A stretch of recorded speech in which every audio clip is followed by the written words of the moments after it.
Mr. Kevin Green here with me, looking at some charts, watching, of course, the options flow. And you were just telling me it's kind of a low volume day on the index level. So low volume when you're looking at the SPY volume, or even if you're looking at the E-mini S&P 500 futures contracts, but a lot of option volume. And so what's actually taking place right now is just a lot of churn. Intraday trading is what's taking place. We talked about the open interest yesterday and how that histogram was going to actually kind of fill out. We're going to get more structured trades in there. Guess what? It really didn't do that much today. And that's actually a little bit concerning, though, Oliver, when you're kind of looking at the fact that we have institutional traders kind of moving up their put positions. It kind of moved up 5 points. I have that kind of starred here. Okay. But you also have the institutions moving down their short strikes from 5,600 to 5,590. That's also going to be a little bit of a problem. That means that we're going to have compression.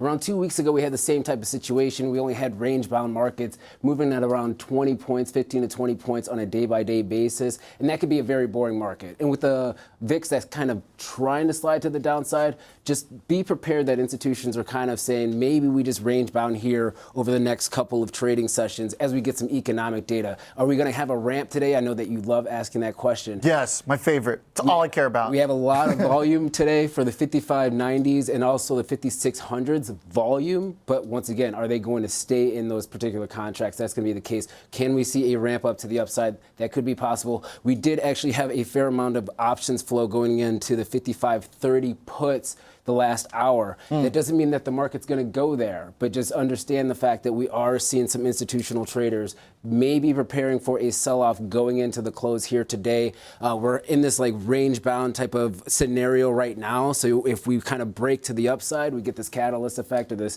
domino effect to the upside. But it does appear like we may want to shift down to the downside, unfortunately. But I wouldn't be surprised if we kind of just stay here, too. I mean, we're still trying to figure out what the market wants to do from the equity side. The options can only do so much when it comes to trying to give you an indication as to where the market wants to go. You need to have that backfilled by actual positive equity flows. So when we push up that intermediate pressure area, when market makers do start to hedge themselves a little bit at higher levels, generally because they feel they need to, or is it like, can you look at this as a Rorschach test where one side you can look at and say, okay, they need to. That means if we break through it, we're at risk of breaking through at a higher level, which is not great. It kind of lowers your tolerance. Or do you go, hey, we got support moved up here?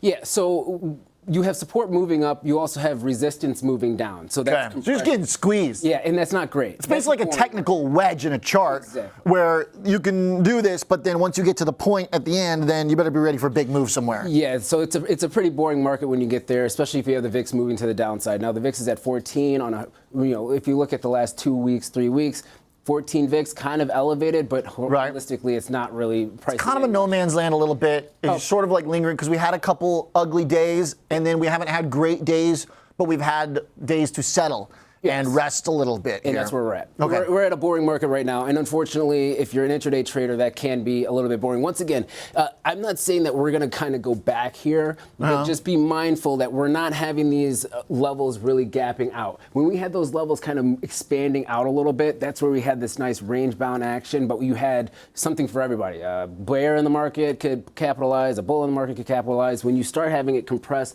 that means market makers are really trying to protect themselves to the upside. When we have these breakouts, let's just kind of clarify this. When we have these breakouts, so let's say if we go above that 5,500 level here, or 5,590 level, what you want to do is have that breakout on large volume. That gets the dealers to start buying futures contracts as well. So you have institutions buying, you have dealers buying. That's when you get the squeezes to the upside. Same thing when you have that going to the downside as well. Right, then you've got them selling. Exactly. We just don't have that right now. And last thing, I mean, where are we trading at? 55.67. We've been talking about 55.70 for the last couple of trading sessions. We're kind of right here. Alphabet and Tesla, baby, let's go. Give us some juice. We got the volume lined up on here as well. This is your histogram, just kind of looking at the volume again per strike. Yeah, and just kind of going back here, 55.60 is your negative gamma level for today. You have a positive gamma level at 55.80. You're looking at around, what, 20 points. Okay, right? And 20 we're points above 55.80 right now, so.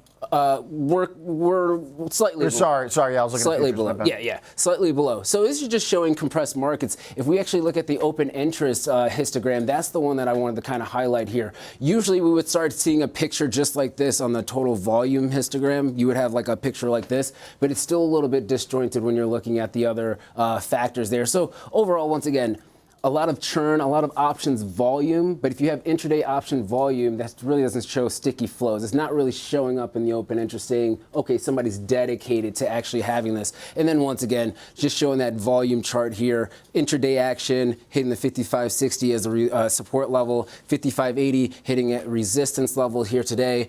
I continue to put this. Yeah, I love that. You're gonna get bored of it after a while, but it's so important because that's the inflation line. That's CPI from July 11th when we started the big rotation, and we have essentially gone nowhere in the S&P since that number came in. Yeah. Last thing I will say, compressed markets, volume expanding or breadth expanding, small caps outperforming. Some people think that that's bearish. But if the mega cap names are just kind of catching up and taking a breath, sure, that'd be beautiful. That could actually be a bullish scenario here. So overall, at the close, once again, this could be your level, 55.70 could be your magnet level here. Somebody was actually targeting some bearish flows going in the last hour of the day. Let's see if that's actually going to occur.